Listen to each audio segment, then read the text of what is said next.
I'm Mark from Mameren. I work at Manglemoose, mostly as a composer, but I also do mixing and implementing our interactive music in Fmod. I am Matties Grooten, working as a composer here at Manglemoose. And I like to compose for films, and I like to compose with orchestral sounds and combine that with synthetic elements. The main difference between composing for maybe a video or a commercial or a film and a game is that a game is non-linear. It depends on the input of the player. If the player decides to be in a specific part of the level for maybe an hour, then the music should continue for an hour. So the interactive part is really interesting, and it's also a big part of composing for games. So it's not only a question of how can I make a nice track that has the right feeling to it, but also how can I implement it and how can I split up the composition in small blocks so that it works as a whole and it can be repeated without getting boring. We have multiple composers in Manglemoose, and everybody has their own specialty. For example, Matthijs is really good in starting the composition, to sit down at the piano and find maybe a nice melody that works with a specific level or a specific part of the game. Matthijs is really good at working at the arrangement to convert that one idea into a whole song. And I really like to make it sound good and add sounds to make it fatter, make it bigger, make it more appealing to the ear. And finally, Matthijs takes over again, and he works mostly as a programmer, and he can split up the composition and implement it in the game in such a way that it really works in an interactive environment. We implement the music, so you have to know, you have to think about how will this music react in the game. So you have to know there are different techniques to do that. So you can compose in like blocks from 4 bars, for example, and then every 4 bars has another atmosphere. And there's also the technique of layering. So that's called a vertical orchestration. So that means that you have one layer, and it depends on the game whether there are more layers on that one layer. So those are different techniques to compose for games.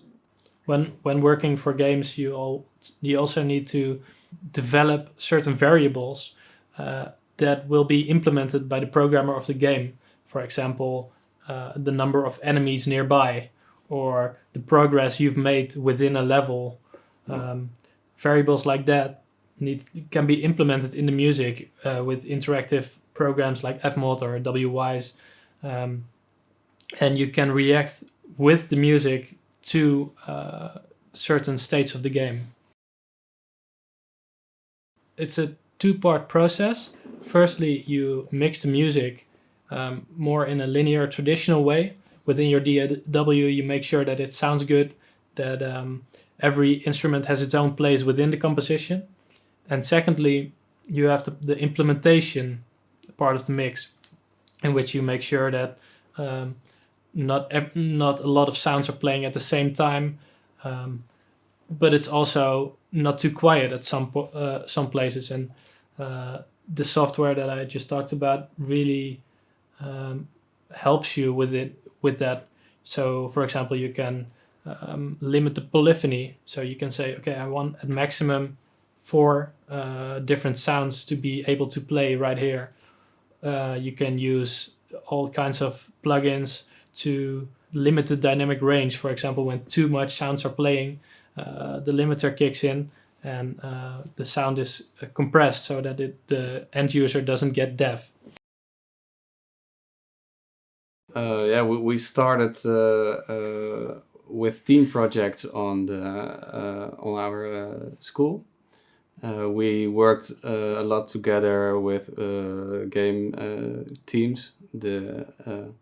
we were in the same building as the game developers were, and so they were making games all the time and promoting, and we knocked on the door, and we said, well, you just need audio. And then I think that's how it started. If you started and you have it in your profile, there are coming new clients who are working on games. Yeah, we know each other from the Utrecht School of Arts, and we were in the same class, in the same building with all the game students. So we just went over there and asked them, like, do you have any projects that you need to do that need audio? We can do it for free. And we have done a lot of projects with them in that same building. And from that, a lot of collaborations started that now have gotten a lot more professional. Yeah. I know in the final year of Utrecht School of Arts, we did almost half the final projects of all the game students, and everything for free, of course, just to build our portfolio and just build our network as well. Yeah, and the cool thing is that they're after a few years they are coming back to you, because they always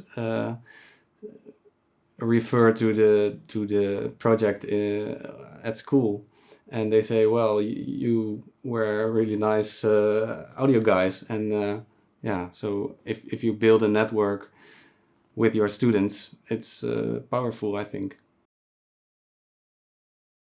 Depends on how many levels, but I think we did last I think 2 months on one level, but we didn't work constantly on it. So I don't know, 2 weeks or something.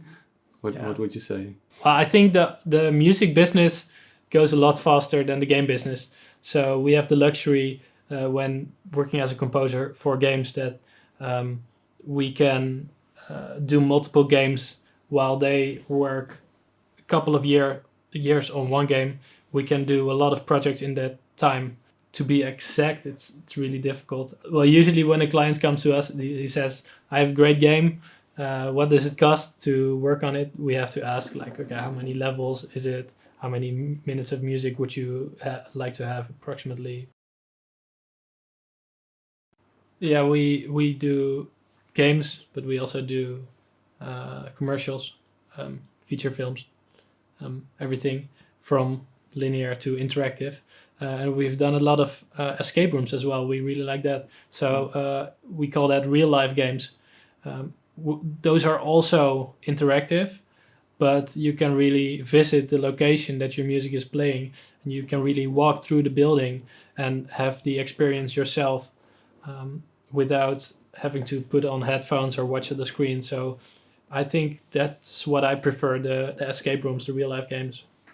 Well, I think I prefer the more commercial work, because it is there is always a little time frame to build sometimes 15 seconds of music, and you have to be very secure and very detailed in that piece of music. And I think if there is pressure on, it helps me to make better things, I think. So I like that also. But what is fun about the most of our game projects is that we work with more composers to that project, and I think I like that also really well. Obviously, we are currently really happy with this studio.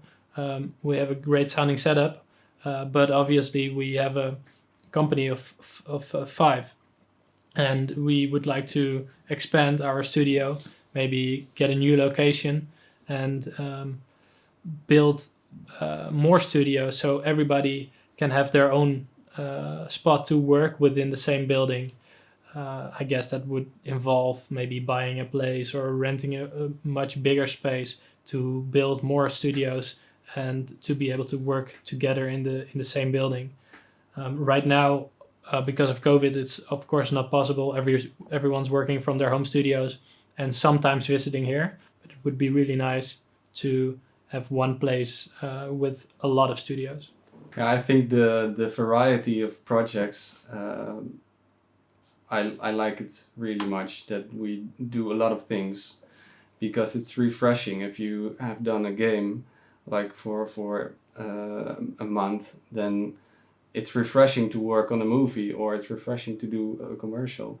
So I think we have to keep that and work on commercials, games, and films.